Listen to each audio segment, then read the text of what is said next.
시청자 여러분 안녕하십니까? 경제인사이더들의 신박한 통찰과 함께하는 경제인사이트 신용환입니다. 전국 아파트 전세 가격이 2년 전보다 11.8% 하락한 것으로 나타났습니다. 최근 전세 시장이 부동산 경기 침체, 고금리로 인한 금융비용 증가 및 전세 사기 사건 여파를 받고 있는 가운데에서 아파트 전세 시장도 침체 장기화로 역전세 우려가 현실화되고 있다는 분석입니다. 전국적으로 보면 세종, 대구가 가파른 하락세를 보이고 있으며 5년 전 가격으로 회귀했고 수도권은 올 들어 전세값 하락 추세가 비교적 완만해지는 경향을 보이고 있는 것으로 나타났습니다. 대한민국을 뜨겁게 달군 경제뉴스, 투데이 핫경제를 통해서 좀 더 살펴보겠습니다.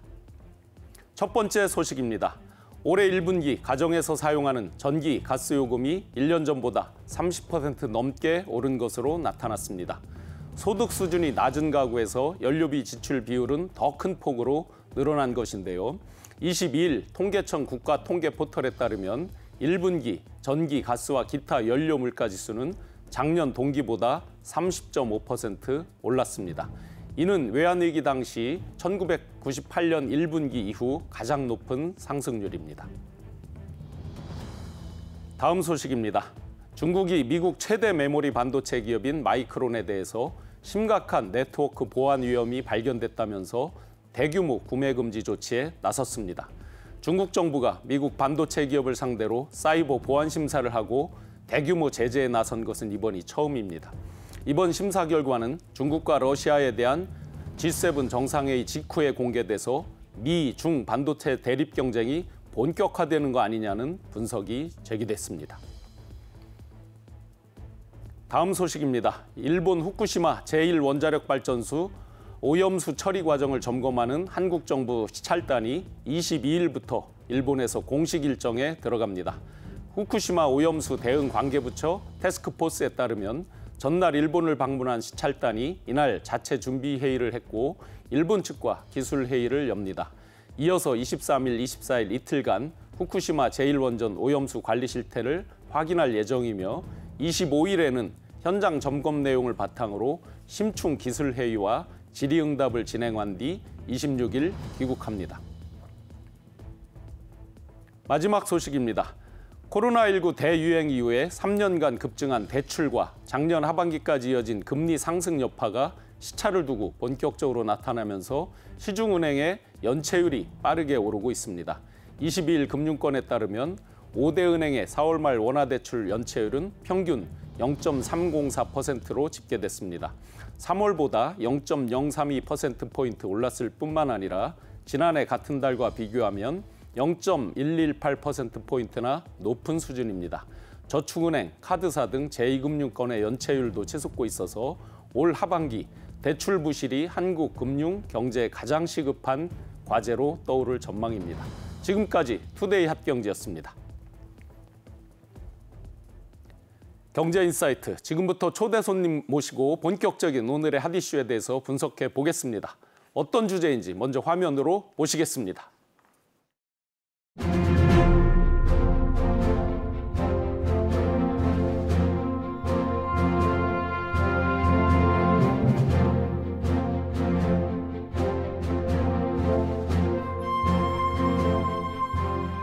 이번 G7 정상회의 개최를 통해 총리님께서 규범에 기반한 국제 질서를 강화하고 경제 안보를 글로벌 도전 과제 대응 방안을 모색하는 데 탁월한 리더십을 보여주고 계신 것을 높이 평가합니다.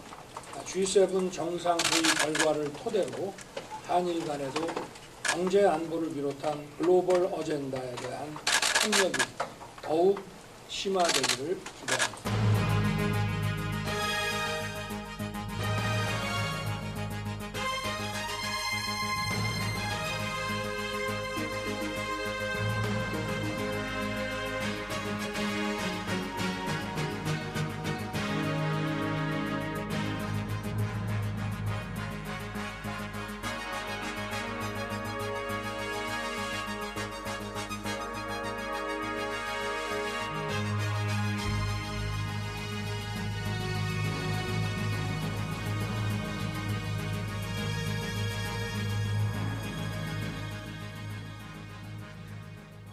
오늘 함께 분석해 주실 전문가 두 분 소개해드리겠습니다. 이효영 국립외교원 부교수님, 손석우 건국대학교 행정대학원 겸임교수님 함께합니다. 두 분 반갑습니다. 네, 안녕하세요. 네, G7 정상회담이 엊그제 마무리됐습니다. G7 정상회의 개최로 세계 경제를 좌지우지할 주요 과제들이 협상 테이블에 많이 올랐습니다. 우리 정부에게도 많은 정치 경제적 숙제를 남겨주기도 했고요. 지정학적 딜레마를 극복할 슬기로운 해법 두 분과 함께 분석해 보겠습니다. 네, 우선 이번 그 G7 정상회담이 그 큰 틀에서 그걸 먼저 분석을 해보고 경제적 이슈로 한번 넘어가 보겠습니다. 이번 G7 정상회담에서 평소 참석 인원보다 2배가 넘게 많이 모였습니다. 이렇게 G7 정상회담에 많은 분들이 모이게 된 이유 무엇이라고 보십니까, 이 교수님? 네네. 이번 G7 정상회의에는 이제 기존 7개 회원국 외에 우리나라를 비롯해서 호주, 인도, 브라질, 인도네시아, 베트남, 그리고 아프리카 연합 대표로 코모로, 그리고 태평양 제도 포럼 대표, 국제도 이렇게 8개국이 초대를 받았습니다. 2배나 더 많이 참석을 한 셈이네요. 네, 맞습니다. 그래서 아무래도 이번 G7 정상회의를 통해서 논의해야 될 의제들이 선진국들뿐만 아니라 신흥 개도국들이 관심을 갖고 있는 이제 주요한 글로벌 이슈들이기 때문에 이렇게 많은 국가들을 초대한 것으로 보이고요. 그리고 특히 우크라이나 전쟁으로 인해서 그 세계 식량 위기, 그리고 에너지 위기, 그다음에 세계 경제 둔화 문제, 동아시아 지역의 안보 문제, 그리고 대만 해역 문제, 이런 이제 여러 가지 이슈들이 논의됐기 때문에 이런 어려운 문제들이 산적해 있기 때문에 실질적인 논의를 하기 위해서는 이런 신흥 경제국들도 같이 초대를 해서 이슈를 이제 같이 논의해봐야 된다, 이런 그 문제점에서 비롯된 것 같고요. 그리고 사실 이 G7 정상회의 위상이 사실 옛날보다는 조금 줄어든 것이 사실입니다. 그래서 그 신흥 경제국들이 사실 세계 경제에서 중요한 역할을 맡고 있는데 이 국가들이 포함되어 있는 G20 이제 정상회의가 좀 더 주목을 받고 있는 것이 사실이죠. 그래서 이에 대해서 이제 G7 정상회의도 실질적인 영향력 내지는 어떤 위상을 잃지 않기 위해서 이런 주요한 국가들을 초청한 것으로 보여집니다. 특히 이제 글로벌 사우스라고 이제 요즘 불려지고 있는 아시아 지역, 중남미, 오세아니아 지역, 이런 아프리카 이런 지역의 여러 신흥 개도국을 골고루 초대한 그런 양상을 보이고 있습니다. 네. G20도 있지만 실질적 교류 협력을 논의하기 위해서 관련된 국가들을 초대했다는 게 상당히 의미가 있겠습니다. 자, 그러면 그중에서 이제 넥스트 G7이라고 불리기도 하죠. 우리 대한민국을 포함해서 G8 유력 후보인 우리 대한민국, 그리고 호주, 인도 등이 이제 초청국으로 함께 참여를 했습니다. 과연 넥스트 G7으로 세대 교체가 이루어지고 있다고 볼 수 있겠습니까? 네. 교수님. 우리나라는 회원국은 아니죠. 근데 기존에도 이미 4차례 초청을 받아서 회의에 참석한 바가 있고요. 말씀하신 대로 이제 우리나라가 차세대 G7, 이제 G8이 되겠죠. 만약에 회원국이 된다면 충분히 가능성이 있다라고 평가를 받고 있습니다. 앞서 말씀하신 대로 이제 그 G7의 영향이 줄어든 건 분명해 보입니다. 예전에 비해서 상징성이나 영향력이 과연 이걸 선진국 클럽이라고 하는데 대표성을 가질 수 있겠느냐라는 이제 의문들이 많이 있었기 때문에 앞으로 이제 우리나라 같은 이제 신흥 그 강자들을 회원국으로 받아들여서 영향 확대를 도모하는 그런 일환으로 해석을 할 수가 있겠고요. 그 G7을 선진국 클럽이라고 부르는 데에는 이제 그만큼의 예전에는 세계적인 큰 경쟁력을 갖고 있었기 때문인데 세계에서 차지하는 GDP 비중도 뭐 최근 들어와서는 40%대로 많이 떨어진 그런 것들이 있고요. 이런 것들이 이제 회원국 확대로 좀 타개할 수 있을 것이다라고 보여지고, 우리나라는 그러면 G7 회원국으로 자격이 충분한가? 물론 객관적인 자격에 있어서는 충분하다는 게 중론입니다. 뭐 경제력이라든지 군사력이라든지 뭐 그런 것뿐만 아니라 뭐 민주주의 발전 수준이라든지 이런 것들을 종합적으로 고려해서 회원국으로 받아들여지거든요. 그런 조건들은 충분한데 당장 그러면 G7에 우리가 들어갈 필요가 있느냐? 들어갈 수 있냐? 이건 좀 사실 이른 판단이다. 이렇게 여겨지는 부분이 있습니다. 물론 미국과 같은 우리의 동맹국은 예전에도 이제 우리를 회원국으로 가입시키려는 움직임이 있었고 여기에 대해서 찬성을 하는 입장이긴 하지만 뭐 여전히 일부 유럽 국가들은 좀 난색을 표하는 그런 기류도 감지되고 있고요. 지금 물론 일본과의 외교 관계가 이제 정부가 바뀌면서 물꼬가 트여져서 가까운 측면이 있긴 하지만 예전에 우리를 이제 회원국으로 가입시키려고 했었을 때 일본에서 반대하는 기류가 있었던 것들 뭐 이런 것들은 아직 이제 넘어야 될 산으로 과제로 보여지고요. 그렇기 때문에 우리 정부로서도 뭐 준비와 검토를 진행은 하고는 있지만 당장 어떤 가타부타 결론을 낼 건 아니고 차근차근히 신중하게 상황을 봐가면서 결정을 해야 돼도 충분한 사안이라고 보고요. 무엇보다 이번 G7 정상회의에서 중국과 그 러시아에 대한 견제에 대한 공동성명이 채택되면서 외교적으로도 상당히 셈법이 복잡한 상황들이 많이 만들어졌지 않습니까? 우리로서는 뭐 G7 가입에 대해서 필요성은 분명히 있겠지만 당장 서두를 필요는 없다. 이런 뭐 견해를 말씀드릴 수 있겠습니다. 네, 아직 G7 회원국은 아니고 그 G8 국가로서의 위상도 충분히 확보되어 있지만 그 가입에 대해서는 이제 여러 변수들이 많이 있다. 그렇지만 G7 국가들과 비교했을 때 우리가 경제적 위상 굉장히 높아졌잖아요. 대한민국이 G7 국가들과 비교해서 차지하는 경제적 위상 과연 어떻습니까? 네네. 한국은 이제 경제적 위상이 사실 이제 현재 1인당 GDP 3만 달러로 넘었거든요. 그리고 세계 총 GDP도 약 2%를 차지하고 있습니다. 전 세계 GDP에서 우리 GDP가 차지하는 비중이 GDP 규모로는 이제 전 세계 13위 정도를 차지하고 있는 것으로 나타납니다. 그리고 이제 우리 경제 안보와 관련돼서도 그 세계 반도체 시장 점유율이 18.4%로 세계 2위를 차지하고 있고요. 또 전기차와 관련된 세계 배터리 시장 점유율도 생산 점유율도 2.5%인데 이게 한 세계 5위 정도 되는 수준입니다. 그래서 굉장히 앞서 나가 있는 우리 경쟁력을 갖춘 이제 국가라고 할 수 있고 앞으로 향후 발전 가능성에 대해서도 이제 혁신 역량을 보게 되는데 혁신 역량의 지표로가 할 수 있는 GDP 대비 R&D 지출 비중도 4.9% 정도 되는데 이게 세계 2위 정도 수준입니다. 그래서 상당히 잠재력도 갖고 있고 경제력도 현재 굉장히 높은 상황인데 그래서 이제 G7 정상회의에 저희가 추가적으로 초대받는 게 놀랍지 않은 상황이라고 말씀드릴 수 있을 것 같습니다. 그리고 특히 현재 재편되고 있는 공급망의 추세 속에서 한국의 경쟁력이 상당히 높기 때문에 오늘날 이제 주요 국제 이슈를 논의하는 자리에서 한국이 빠질 수가 없을 거라고 생각이 됩니다. 그리고 근본 G7 정상회의 계기에 윤 대통령께서 그 확대 정상회담도 참석을 했지만 많은 국가들과 양자 그리고 다자 정상회담을 개최했습니다. 그래서 호주, 뭐 베트남, 인도, 인도네시아, 영국, 독일, 일본 이렇게 이제 주요 정상들과 양자 회담을 개최를 하고 또 한미일 3국 간의 정상회담도 짧지만 개최를 한 바 있습니다. 그래서 특히 주요국과의 정상회담의 내용을 좀 보면 호주는 이제 중요한 핵심 광물 보유국이죠. 그래서 호주와는 이제 상호 보완적인 경제 구조를 바탕으로 글로벌 공급망 안정 그리고 핵심 광물 교육의 안정을 위한 협력을 지속하기로 합의를 했고요. 그리고 베트남도 굉장히 아세안 지역에서 중요한 국가인데 모든 분야에서 상당한 발전을 이룬 것에 대해서 서로 굉장히 좋게 평가하고 향후에는 디지털 그리고 과학기술 분야에서 협력을 더욱더 확대하기로 약속을 했습니다. 그리고 인도도 이제 굉장히 중요한 국가인데 중국을 견제할 수 있는 인도 정상회담에서는 그 민주주의 가치를 공유하는 양국이 연대해서 지역과 세계 문제에 공동으로 대응하자 이런 원칙적인 입장을 서로 공유를 했고 앞으로 이제 방산 협력이나 디지털, 바이오, 우주 이런 첨단 기술 분야에 있어서 협력도 약속을 했습니다. 그래서 상당한 일단은 뭐 서로 협력을 해나갈 수 많은 국가들과 협력을 할 수 있는 기틀을 다졌다고 평가할 수 있을 것 같습니다. 네. 네, 이번 네. 뭐 회담 이제 성과들은 지금 말씀해 주신 것처럼 상당히 이제 크다라고 볼 수 있는 부분이 있는데 그 돌아가서 이제 정식 회원국 가입에 대한 문제를 잠깐 추가적으로 말씀을 드리면 만약에 정식 회원국으로 가입을 해서 공동성명에 국가로서 이름을 올리게 되는 부분은 앞으로 이제 국제사회나 정치외교, 국제정치외교 분야에서 책임과 역할을 또 해야 되는 부분도 분명히 있거든요. 그러니까 유럽 국가들이 좀 반대하는 기류가 있었던 게 지금 뭐 서방 국가들 중심으로 이루어져 있기 때문에 예를 들면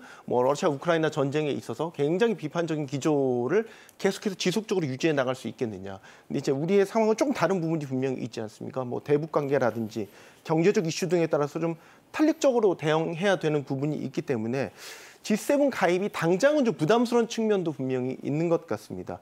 그러니까 뭐 공식 회원국 가입이 아니라 뭐 어떤 어젠다에 따라서 예를 들면 기후변화 같은 이런 특정 어젠다 이런 것들에 대한 적극 참여를 해가면서 서서히 좀 보폭을 넓혀가는 그런 전략도 유효하지 않나 이런 생각을 하게 됩니다. 네, 앞전에 그 자료 화면에서도 봤지만 그 지금 이제 G8으로서는 충분하고 G7 그 가입하는데 여러 난관들도 있지만 자료화면에서 보니까 수출 물량이나 각종 이제 국제 교역에서 차지하는 거, 경제적인 거 이런 부분에서는 뭐 이미 저희 대한민국이 충분히 G7 국가들과 위상을 나란히 하고 네. 있다라고 이렇게 보여져서 참 자랑스럽고 좋습니다. 조금 더 이런 정치 외교적인 부분을 뺀다고 한다면 경제적으로는 이미 뭐 충분히 성과를 이룬다고 보여지고 있습니다. 그래서 이제 경제적인 부분으로 좀 더 한번 깊게 들어가 보겠습니다. 이번 그 G7 정상회의 경제 분야 성과를 한번 다시 짚어보면 농업, 바이오, 기후, ABC라고 그러죠. ABC에 대해서 그리고 또 인도태평양 관계 그리고 핵심 광물 자원 협력 이런 것들이 이제 대표적인 아젠다로 이렇게 올라왔습니다. 윤 대통령께서 기아와 질병으로부터 자유를 확대하는 데 동참하겠다라는 강조를 또 했었고요. K-라이스라고 그러죠. K-라이스 벨트 구축 사업 등 한국의 역할론을 전 세계에 부각시켰다라고 볼 수 있겠습니다. 과연 이런 행보가 향후에 어떤 효과와 위치를 대한민국이 차지할 수 있겠는지 그 효과에 대해서 한번 분석 부탁드립니다. 일단은 그 주요 경제 분야 성과로 꼽히고 있는 ABC, 농업, 바이오, 기후 이쪽이 강조가 되고 있는데요. 이건 이제 윤 대통령이 이미 참석한 그 G7 확대 정상회담의 세계 세션 주제에 따른 것이라고 보여집니다. 일단 식량, 보건, 개발, 젠더가 하나의 세션 주제였고 기후, 에너지, 환경 이 두 번째 세션 주제였고 외교, 안보 등 글로벌 이슈가 세 번째 세션 주제였습니다. 그래서 그런 이슈들에 맞춰서 우리가 이제 국제 협력을 강화할 수 있는 그런 방안들을 제안한 것이고 그리고 특히 이 세계 분야에 있어서 우리가 이제 더 추가적인 협력과 지원 제공을 통해서 글로벌 중추국가로서의 역할과 입지를 다지고 그리고 G7 국가들과 협력을 해서 취약국가 개도국을 더욱더 지원할 수 있는 그런 그 입장을 밝힌 것으로 보여집니다. 특히 이제 세계적인 식량 위기 문제가 지금 심각한데요. 특히 우크라이나 전쟁이 계속 지속이 되면서 이걸 해결하기 위해서 저희가 제안한 것이 그 UN 세계 식량 기구 WFP를 통해서 세계 위기 국가들에게 5만 톤 정도를 지원했던 것을 10만 톤으로 확대해서 지원하겠다고 발표를 했고요. 그다음에 아까 말씀하신 그 K 라이스 벨트 일단 장기 프로젝트로서 K 라이스 벨트라는 것을 구축해서 아프리카 국가들에게 쌀 품종 개발, 보급, 기술 교육 이런 것들을 지원하기로 한 것으로 보도되고 있습니다. 그리고 또 보건 분야에 있어서는 감염병 혁신연합에 2,400만 달러 규모의 추가 공여를 약속을 했고 또 기후변화 또 대응을 위해서도 개도국들의 녹색 성장 그리고 에너지 전환을 위해서 이제 지원을 제공하기로 약속을 했다고 합니다. 그래서 궁극적으로는 이제 세계적으로 국가들이 어려움을 겪고 있는 이런 글로벌 이슈들의 문제들을 해결하기 위해서 한국이 이제 글로벌 중추국으로서 더 역할을 하기 위한 그런 계기로 활용을 했다고 볼 수 있고요. 개도국들의 이러한 식량 문제, 보건 문제, 에너지 문제 이런 글로벌 그 공공재 문제들이거든요. 이런 것들을 해결하기 위해서는 결국은 다자적 공동 대응이 필요할 수밖에 없습니다. 근데 그런 측면에서 한국이 좀 더 역할을 하겠다고 나선 것이기 때문에 그런 측면에서는 굉장히 고무적이라고 평가가 됩니다. 네. 윤 대통령이 먼저 제창한 ABC 논의에 이어서 이번에 이제 아시아 태평양 국가들도 많이 참여를 했는데요. 인도 태평양 경제 협력, 경제 외교에 대해서도 이제 테이프를 끊고 있잖아요. 네. 그 의미에 대해서 한번 분석 부탁드립니다. 네, 저는 이제 뭐 경제 평론을 하고 있기 때문에 사실 이번 회담의 가장 큰 성과라고 한다면 그동안 좀 상대적으로 좀 소홀했던 인도태평양 국가들과의 어떤 경제 안보 측면에서 협력 확대 이 부분을 굉장히 성과라고 평가를 할 수 있을 것 같아요. 이번 방일 기간 동안만 8개국 정상들과 릴레이 회담을 가졌고요. 뭐 사실 우리가 처음 들어본 코모로라는 아프리카 국가와도 회담을 가졌기 때문에 굉장히 촘촘하게 릴레이 회담이 이루어졌다 이런 평가를 할 수 있을 것 같고 인도태평양 국가들의 어떤 안보적 전략적 중요성은 갈수록 커지고 있는 것은 분명히 보입니다. 또 거스를 수 없는 흐름이기도 하고요. 특히 지금 미국과 중국의 패권 경쟁으로 어떻게 보면 파트너십 동맹 체제의 중요성이 더 상대적으로 중요해지는 시점 아니겠습니까? 이런 시점에 인도태평양 국가들과의 협력 확대, 우리에게는 1차적으로 경제안보라는 관점에서 중요성이 부각된다라고 볼 수 있겠고요. 그래서 이번에 G7 회의에서도 어떻게 보면 윤 대통령이 인도태평양 국가들과 릴레이 회담을 가진 배경도 여기에 있다라고 보여지고요. 뭐 인도를 비롯해서요, 뭐 제3교역국이죠, 베트남, 뭐 호주와는 핵심 광물과 관련된 협력을 하기로 했고요. 다양한 국가들과 이제 협력 그 회담을 치르게 됐는데 몇몇 국가들의 성과만 좀 살펴보면요, 인도를 첫 선에 꼽을 수 있을 것 같습니다. 지금 중국을 제치고 세계 가장 인구가 많은 국가로 올라섰지 않습니까? 두 자릿수의 경제 성장률, 뭐 대외 개방 경제를 표명하면서 외국 자본들을 지금 전국적으로 흡수를 하고 있고요. 또 막대한 노동력을 기반으로 해서 중국을 대체할 세계 공장으로 좀 부각을 받고 있고요. 우리나라로서는 막대한 잠재력이 있는 개척 시장이 열릴 수 있다, 이런 평가를 할 수 있겠고요. 특히 이번에 윤 대통령이 이제 모다 총리와 만나면서 협력하기로 한 그 분야를 좀 거론해 보면 뭐 방위 산업이라든지 바이오 헬스, 우주 같은 첨단 기술 분야들이 대거 포함이 됐거든요. 우리로서는 신시장 개척의 어떤 교두보가 될 수 있는 그런 계기가 됐다라고 볼 수 있겠고, 말씀드린 것처럼 앤서니 앨버니지 호주 총리와도 회담을 했는데 지금 핵심 광물에 대한 안정적인 공급, 이 공급이 굉장히 화두로 떠올랐는데 그런 것들에 대한 포석을 마련할 수 있었다라고 보여지고, 뭐 인도네시아라든지 베트남 같은 경우도 우리의 직접적인 교역 대상국이면 물론이고요, 광물 자원의 공급망으로서 경제 안보 측면에서 상당히 중요한 국가들과 릴레이 회담을 가지면서 성과를 낼 수 있었다, 이렇게 평가할 수 있을 것 같습니다. 결국 인도태평양 국가들이 세계 경제에서 차지하는 위상이 높아지면서 그 미국이라든지 EU 각국의 그 선진국들, G7 참여국들도 무시할 수 없게 된 거죠. 네, 사실 인도태평양 국가에는 중국도 포함이 돼 있지 않습니까? 네. 그러니까 굉장히 큰 경제 권역이고 우리로서는 절대로 놓칠 수 없는 네. 경제 블록이라고 볼 수 있겠죠. 예, 점점 더 커지는 인도태평양 지역의 국가들의 그 위상에 대해서 글로벌에서도 더 체계적으로 협력이 강화되고 있는 현상들, 이런 현상들에 대해서 대한민국이 아주 잘 활용하면 좋겠습니다. 이런 가운데서 이제 정치적으로도 꽤 의미 있는 그 움직임, 행보가 있었습니다. 윤 대통령은 기시다 총리와 함께 원폭 한인 피해자 위령비에 공동 참배를 했습니다. 이번 공동 참배가 한일 관계 사상 최초 행보인 만큼 과거사로 얽힌 한일 관계에도 과연 변화가 찾아올 것인지, 이 교수님, 과연 변화가 찾아올까요? 네, 이번에 이제 일본 총리께서 한국인 원폭 피해자 위령비를 참배한 것이 오부치 게이조 총리 이후 24년 만이고, 그리고 아까 말씀하신 것처럼 한일 양국 정상이 공동 참배한 것은 이제 처음이기 때문에 굉장히 의미 있는 행보라고 생각이 됩니다. 우선 이제 이 공동 참배의 의미는 한일 간의 과거사 문제를 해결하기 위해서 함께 노력하고 있다는 것을 의미하는 것으로 이제 봐야 되고, 또 동시에 동북아 지역과 국제사회에서의 핵 위협에 대해서 한일 양국이 미국과 같이 함께 긴밀하게 공조하겠다는 그런 메시지를 주기 위한 것으로 받아들여집니다. 그리고 이제 양국 정상이 이 원폭 희생자 위령비를 공동 참배한 후에는 정상회담을 30분 정도 가졌는데요. 이 자리에서는 이제 북핵과 미사일 위협에 대한 한미일 간 공동 대응 의지를 다졌을 뿐만 아니라 외교 안보 분야뿐만 아니라 경제, 산업, 과학기술, 문화, 뭐 인적 교류 이런 다양한 분야에 대해서도 긴밀한 협력과 대응에 합의했습니다. 그래서 결국은 한일 관계의 개선을 위한 이를 통해서 다양한 분야에서 양국 간 협력을 강화하겠다는 그런 의지를 표명한 것으로 보여집니다. 네. 윤 대통령께서는 이 기시다 총리 참배에 대해서 상당히 용기 있는 행동이다라고까지 이렇게 말씀을 주셨습니다. 실제 이제 그 미국과의 관계 여러 가지를 감안했을 때 한일 양국 정상이 이렇게 함께 공동으로 참배한 것 굉장히 용기 있는 그런 행동이었다라고 평가를 받는 거죠. 네, 그렇다고 생각됩니다. 네. 네. 이런 가운데서 우리 대한민국에서 아주 뜨겁게 여러 논쟁이 붙고 있는 사항이었죠. 저희가 방송을 통해서도 다룬 바가 있는데 후쿠시마 오염수 방류, 이거에 대한 국제 원자력 기구 IAEA의 안전 기준과 독립된 검증을 지지한다라고 G7에서 그렇게 이제 사로 결의를 했습니다. 일본 정부의 의도대로 과연 G7 정상회담, 특히나 후쿠시마 오염수에 관련해서 일본 정부가 의도한 대로 됐다라고 볼 수 있겠습니까?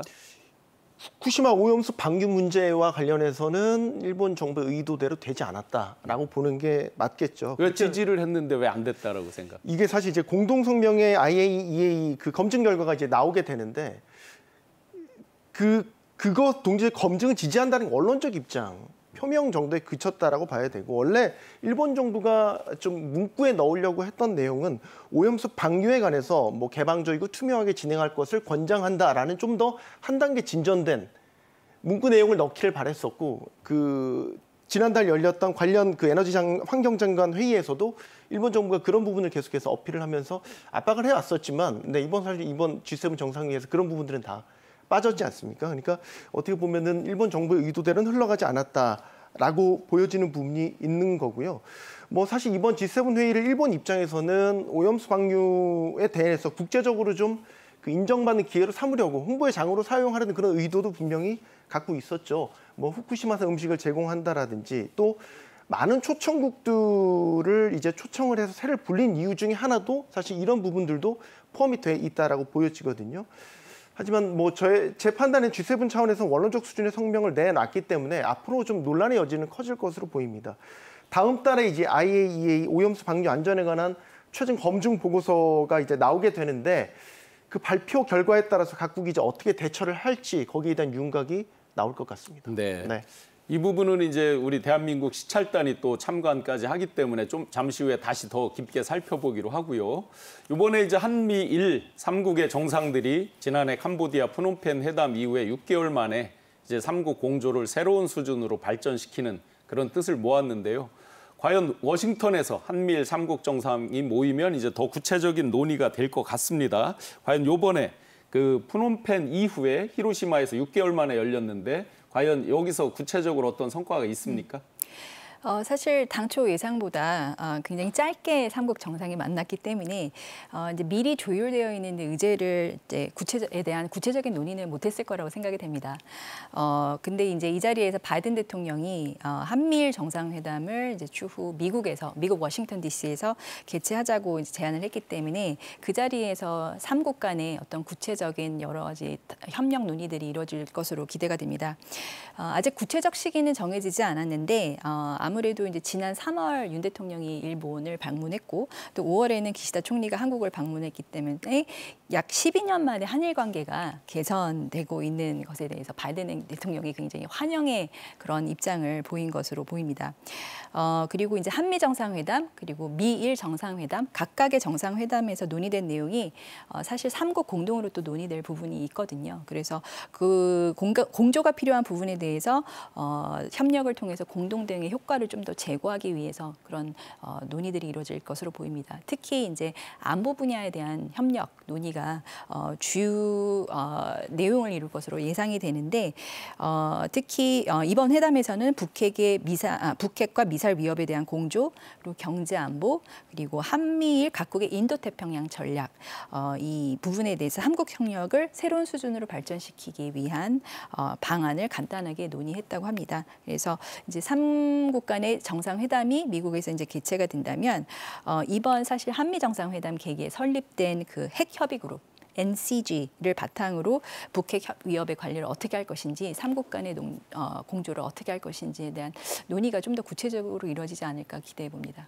이번은 이제 G7 그 정상회의다 보니까 그 한미일 3자 간의 회담 부분이 이제 깊게 논의되지는 못했지만 만약에 워싱턴에서 다시 모인다 그러면 결국 북핵에 대응한 안보 협의체 이런 것들이 주된 논의가 될 것 같은데 어떨까요? 그렇죠. 사실상 이제 워싱턴으로 가는 지렛대였다.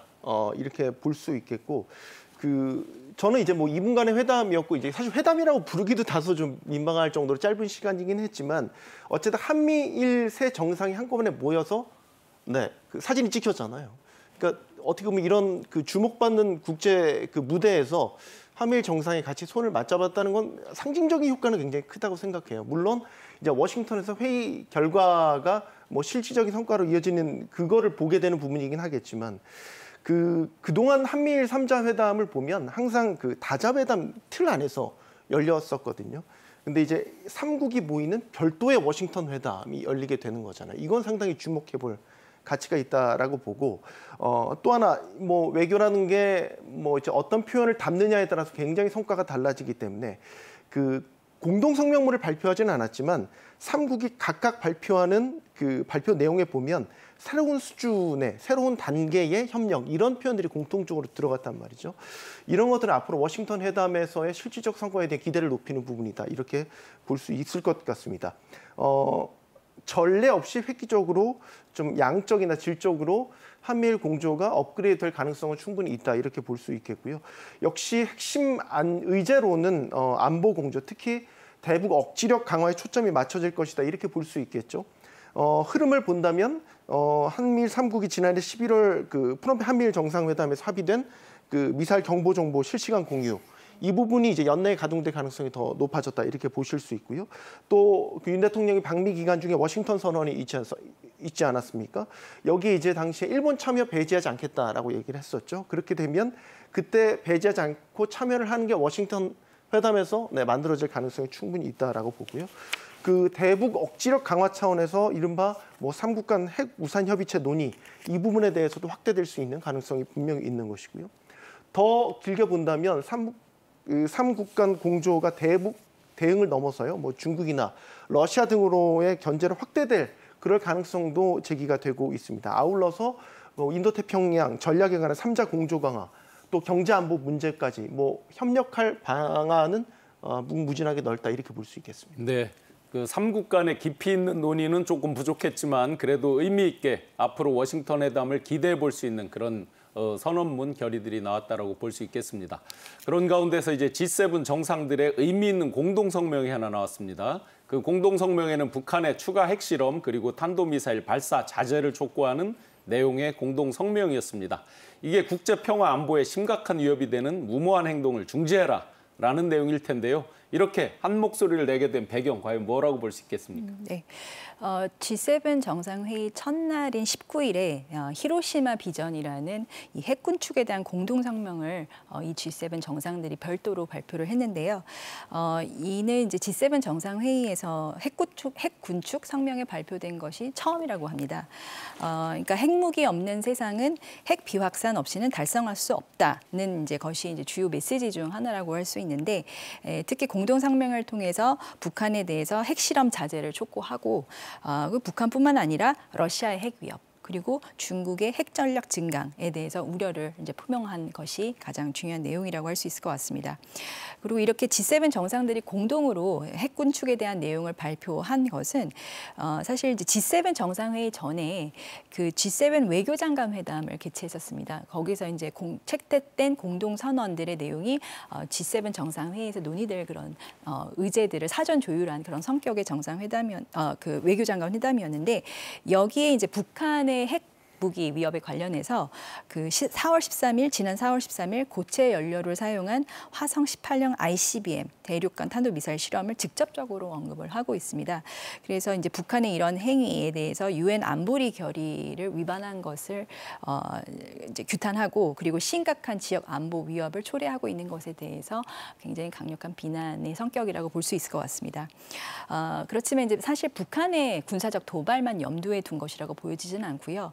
핵군축 전반에 대한 그런 내용을 담고 있기 때문에 이제 우크라이나 전쟁 중인 이제 러시아에 대한 그 핵무기 사용 위협에 대해서 이제 자제를 촉구하는 그런 내용이라고 볼 수 있고 또 중국에 대해서도 이런 러시아에 대한 우크라이나 전쟁을 지원하는 어떤 그런 행위라든지 또는 이제 핵 전력 증강에 대해서 어떤 자제를 촉구하는 그런 내용이 주된 내용이라고 볼 수 있을 것 같습니다.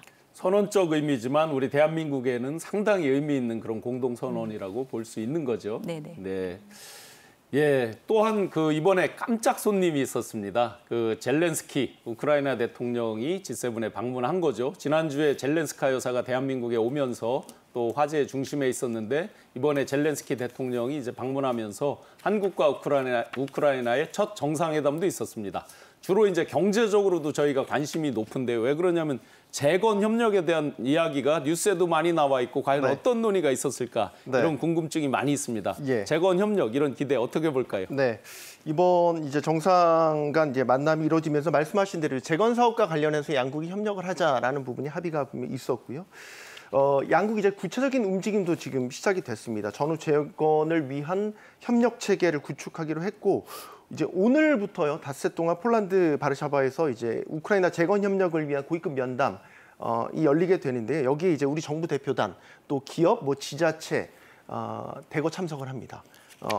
지금 우크라이나 전후 재건 사업이 우크라이나 정부 측 추산에 따르면요 향후 10년 동안 1,200조 원 규모가 될 것이다라고 추산을 하고 있습니다. 1,200조 원이면 우리나라 연간 총 예산 2배에 육박하는 막대한 규모가 되겠죠. 그 각국 정부도 그렇지만요. 뭐 국제통화기금, 유럽투자은행, 유럽부흥개발은행 이런 곳들이 차관이라든지 투자 형태로 프로젝트를 우크라이나에서 적극적으로 지금 모색을 하고 있습니다.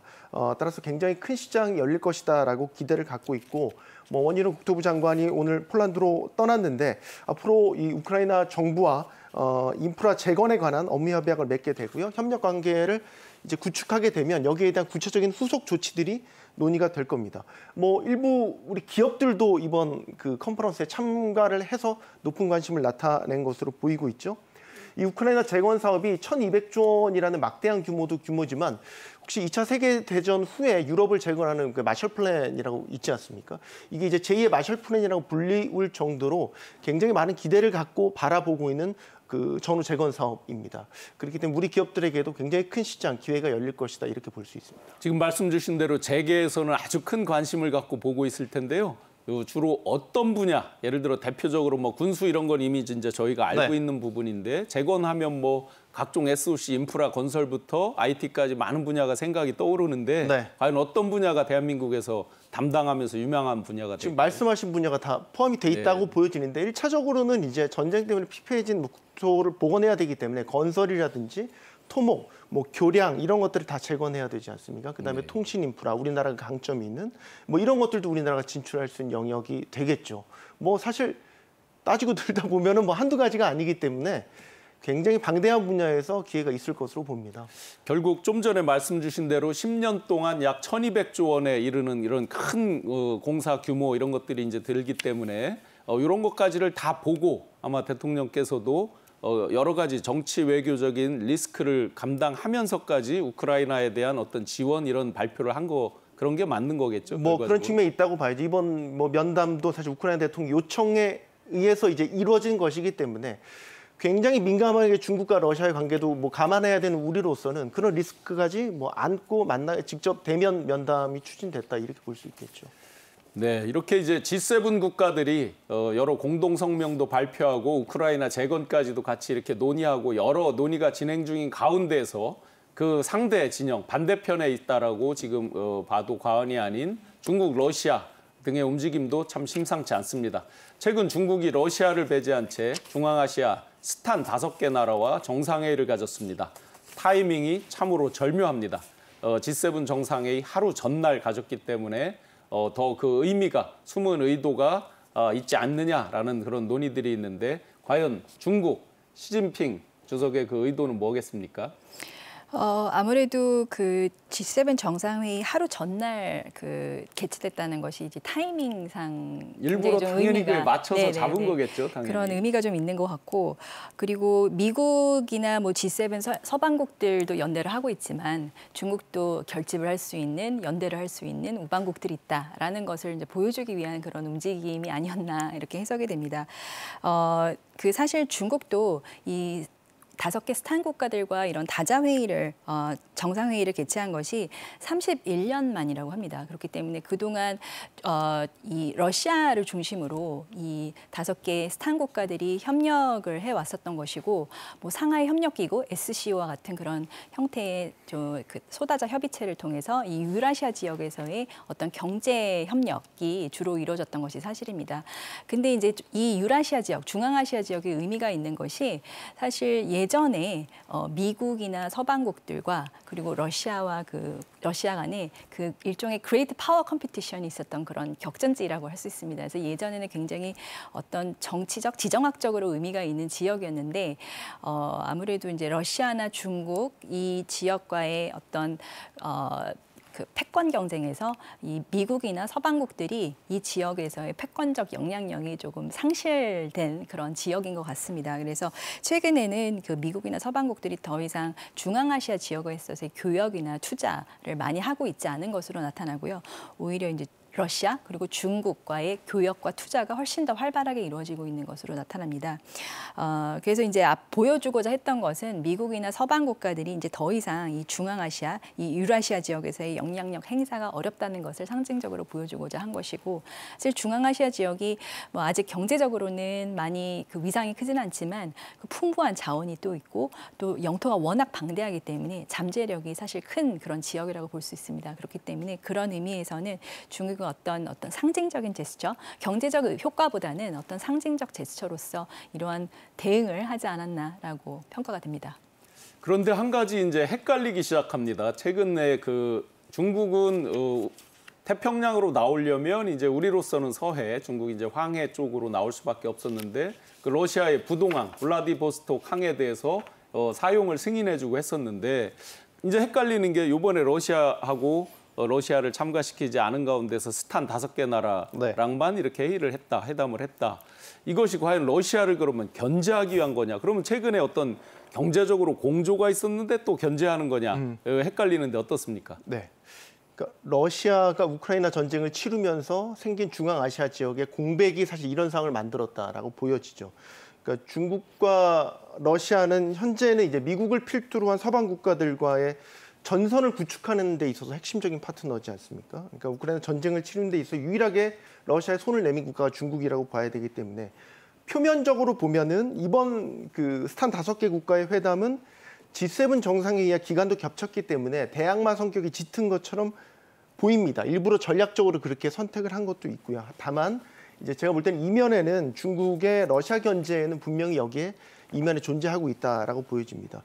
그 원래는 뭐 키르기스탄, 뭐 우즈베키스탄, 뭐 그 이런 나라들이 구소련이 해체 후에도 전통적으로 러시아 영향을 많이 받았던 나라거든요. 뭐 공식 문서에도 여전히 러시아를 쓰는 경우가 많고 경제적으로 상류층으로 분류되는 이런 인구들도 러시아계 사람들이 상권을 많이 잡고 있다라든지 러시아형이 강한 지역이긴 한데 그렇기 때문에 중국이 뭐 1대1로에서 보여지듯이 중앙아시아 협력을 확대하고 싶지만 러시아 눈치를 봐서 그동안 적극적으로 나서지 못했던 부분들이 있거든요.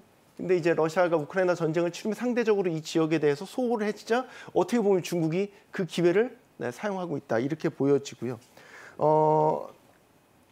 이번 회담에서 이제 중국은 에너지 교역을 포함해서 경제협력 강화하자 이런 의지를 피력했고 특히 이제 앞서 말씀드린 것처럼 1대1로 공동건설을 위한 협력의 속도를 내자 이런 부분들을 분명히 얘기를 했어요. 그리고 경련제로 이제 그 회의를 계속해서 열기로 정례화시켰고 그다음에 연락사무소도 중국 내에 설치하기로 했죠. 핵심이 이제 CKU 철도건설 같은 이런 그 중앙아시아를 연결하는 중국과 연결되는 이런 철도건설의 인프라 건설이 될 것 같은데 지금은 이제 중국과 러시아가 손을 맞잡고 있지만 중앙아시아에서의 패권 경쟁을 위해서 길게 본다면 결국에는 서로 견제하는 상대가 되지 않을까 이런 부분은 여기에서 볼 수 있는 이면에 숨겨져 있는 그런 대목이라고 볼 수 있겠습니다. 이렇게 이제 전 세계적으로 중국의 영향력이 정치 외교적인 영향력뿐만 아니라 경제적인 그런 확장을 꾀하고 있는 가운데에서 G7에서도 이제 중국에 대항하기 위해서 어떤 협의체를 만들겠다 이렇게 이제 선포를 하고 있는데요. 그 협의체에 대항해서 또 중국에서 직접적으로 미국의 마이크론에 대해서 그 제재를 가하겠다 이렇게 이제 또 발표를 했습니다. 우리 대한민국에 있어서도 반도체가 경제 수출에 차지하는 비중이 워낙 높은 우리 대한민국에게도 굉장히 중요한 그 의미가 있는데요. 이 부분에 대해서 과연 중국의 마이크론 제재 한국에 대해서 어떤 영향을 미칠지, 그 어떤 영향일지 또 한국은 어떤 입장을 취하는 게 좋을지 한번 분석 부탁드리겠습니다. 네. 반도체 제재에 있어서는 그동안은 미국이 중국에 가하는 제재였습니다. 근데 중국이 지금 미국을 대상으로 제재를 지금 발표한 처음입니다. 그렇기 때문에 좀 그 주목을 받는 부분이 분명히 있고요. 그렇다면 일단 1차적으로 왜 마이크론이 타깃이 됐나라는 측면에서 본다면 마이크론은 이제 메모리 반도체 회사고요. 시장 점유율로 보면 삼성전자, SK 하이닉스에 이어서 세계 3위 수준입니다. 미국에 있어서는 유일하게 메모리 반도체 업체로 알려져 있고 중국을 포함해서요. 크게 보면 중화권까지, 홍콩까지 포함하면은 전체 그 수익의 25% 정도가 이 지역에서 나옵니다. 그러니까 마이크론 자체로 보면 이 제재를 받게 되면 산술적으로는 4분의 1의 수익이 사라지게 되는 그런 큰 타격이 되는 셈이죠. 그럼 왜 마이크론을 채택했나?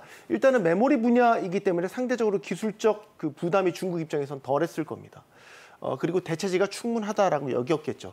대체제라고 한다면 뭐 대표적으로 우리의 삼성전자, SK 하이닉스가 쉽게 마이크론을 대체할 수 있는 업체로 생각이 됐을 거고요.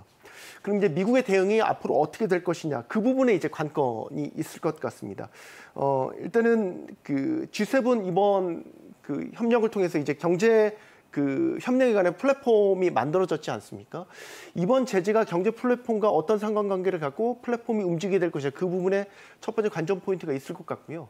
미국이 또 독자적으로 움직일 수도 있습니다. 중국의 이번 제재에 대해서 지금도 일부 반도체 수출이라든지 장비 수출을 제한을 하고 있는데 이 제재가 더 확대될 여지가 있겠죠. 그러니까 맞대응 성격으로 말이죠. 그러면 중국은 여기에 대해서 또 맞대응을 해서 뭐 보복 조치 혐의로 제재 대상이 더 확대될 여지도 있겠죠. 여기에 따라서 우리의 대응이 사실 달라지지 않을까라는 생각이 듭니다. 메모리 반도체 분야에 있어서는 우리가 중국의 그 지금 낸드 플래시 공장도 있고요. 일반 메모리 반도체 공장도 있습니다. 그러니까 중국 내에서 수급이 가능한 공장들을 갖고 있습니다. 그렇기 때문에 지금 단계에서는 중국의 어떤 대체적 역할에 문제가 없겠지만 만약에 미국이 대응 수위를 높여서 제재를 더 확대하고 비공식적이지만 우리 정부에도 중국의 반도체 그 납품하는 것을 좀 자제해달라고 비공식적 요청이 있었던 것으로 알려지고 있죠. 근데 지금 물밑에서 이런 외교전들이 벌어지고 있단 말이죠. 거기에 따른 옵션에 따라서 우리는 사실 달라질 수밖에 없기 때문에 지금 섣불리 가타부타 결론을 내기는 쉽지는 않은 상황인 것 같습니다. 하지만 우리가 그동안 그래왔듯이 최대한의 유예 조치를 받아내면서 시간을 끌고 우리가 할 수 있는 보폭을 넓혀가는 대응 전략이 유효할 것 같습니다. 이런 갈등과 경쟁, 또 경쟁과 협력 가운데서 대한민국이 입장 정리를 참 잘해야 될 것 같습니다. 그런 가운데서 이제 그 G7에서는 계속해서 그 중국의 어떤 독주에 어떤 그 대비하는 그런 협력을 강화한다 이렇게 하고 있는데 이에 대해서 예상되는 앞으로 중국의 행보는 어떨까요? 사실 이번 G7 정상회의를 계기로 그 중국에 대한 미국을 비롯한 주요 선진국들의 미묘한 입장 변화가 감지가 되어서 조금 주목되고 있습니다. 사실 그동안에는 미국의 주도하에 그 중국에 대한 디커플링을 강하게 드라이브 거는 그런 모습이었다면은 사실 금번 회의를 앞두고 미국의 제이크 설리반 국가안보보좌관이 뭐 비공식적인 자리이긴 하지만 대외 중 정책 기조에 있어서 약간의 변화가 있다는 것을 나타냈습니다. 그러니까 디커플링이 아니라 더 이상 디커플링이 아니라 디리스킹이다. 그래서 위험을 감소하는 리스크를 축소시키는 그런 방향으로 중국과의 협력을 모색할 수 있다. 그리고 다양화를 통해서 좀 중국에 대한 의존도 문제를 해결하고자 한다라는 그런 입장을 보이고 있거든요. 그래서 앞으로 중국에 대해서는 전면적인 봉쇄보다는 선별적인 봉쇄를 의미하는 것으로 보여지고 그리고 이 지정학적 갈등이 이제 워낙 지나치게 과열되다 보니까 이 중국과의 선별적인 협력도 추구가 필요한 부분에는 선별적인 협력도 할 수 있겠다라는 그런 입장을 내비치고 있는 것으로 평가됩니다. 그래서 앞으로는 미중 경쟁을 관리하고 협력하기 위한 그런 노력에 미국이 좀 더 신경을 쓸 것으로 예상이 되는데 뭐 옐런 장관이라든지 뭐 상무장관의 중국 방문도 사실은 추진하고 있다는 그런 전언이 있더라고요. 그래서 좀 더 중국과의 관계 개선을 위해서 협력을 모색하고 있는 것이 아닌가라는 그 좀 희망적인 그런 생각도 있지만 사실 또 중국이 히토류나 이제 핵심 광물 자원에 대해서 무기화 그리고 아까 말씀하신 그 마이크론 제재 이런 또 움직임을 또 동시에 보이고 있어서 중국이 좀 현명한 선택을 하는 게 좋지 않을까라고 내심 생각합니다. 그래야 지금 현재 이 과열되고 있는 디커플링 이것이 사실 세계화에 있어서는 굉장히 안 좋은 방향으로 가는 거고 특히 대외 무역 의존도가 굉장히 높은 우리나라 입장에서는 이러한 보호무역주의 확대라든지 탈세계화, 뭐 공급망의 재편, 글로벌 공급망의 축소 이런 것들이 굉장히 안 좋은 방향으로 가고 있는 것입니다. 저희는 웬만하면 이제 대외 개방형 경제로서 이런 수출 통제라든지 수입 규제 조치가 최소화되고 이런 자유무역 의 기조가 굉장히 저희한테는 좋기 때문에 이런 방향으로 회복이 되는 게 가장 좋은데 이런 미국이 그래도 약간 이런 긍정적인 스탠스로 변하고 있다는 것은 환영이 되지만 중국이 좀 현명하게 이러한 스탠스 변화를 감지하고 대응을 했으면 하는 그런 개인적인 바람입니다. 네, 디커플링, 디리스킹, 미묘하게 변하는 그 세계 정세에서 우리 대한민국이 실리를 취하기 위해서 우리 정부 당국의 입장이 점점 중요해지는데요. 마지막으로 이번 G7 정상회담에 참여한 대한민국의 경제적 관점에서의 효과 한번 총평을 부탁드리겠습니다. 네, 성과와 과제를 다 동시에 안았던 회담이었다라고 생각을 하고요. 앞서 이제 이 교수님 말씀에 이제 전적으로 공감하는 부분은 우리는 이제 대외 개방 경제를 표방하고 있고 사실 수출 의존도가 높은 나라이기 때문에 지금 이런 식의 경제 블록화라든지 탈세와 전반적인 기조는 우리가 원하던 그림은 아니에요. 하지만 뭐 거스를 수 없는 대세라면 그 안에서 우리의 생존 전략을 찾아야겠죠.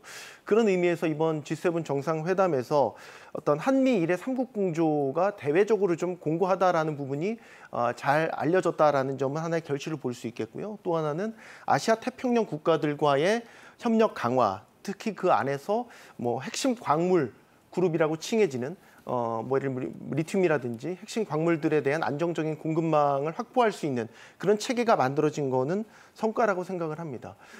다만 이제 그 중국과의 관계에 있어서는 이번에 그 정상회담 이후에 그 경제강압 대응 플랫폼이라는 그 G7이 플랫폼을 창설했지 않습니까?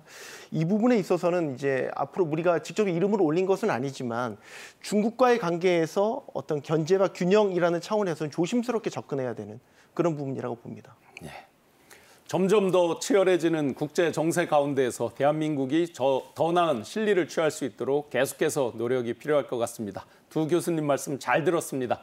지금까지 이효영 국립외교원 부교수, 손석우 건국대학교 행정대학원 겸임 교수 함께했습니다. 두 분 말씀 감사합니다. 고맙습니다. 네, 고맙습니다. 경제인사이트, 다음 시간에는 누리호 3차 발사와 대한민국 우주항공 산업의 미래에 대해서 자세하게 분석해 보겠습니다. 이번 주 수요일 경제인사이트도 많은 기대 부탁드립니다. 오늘도 함께해 주신 시청자 여러분 감사합니다.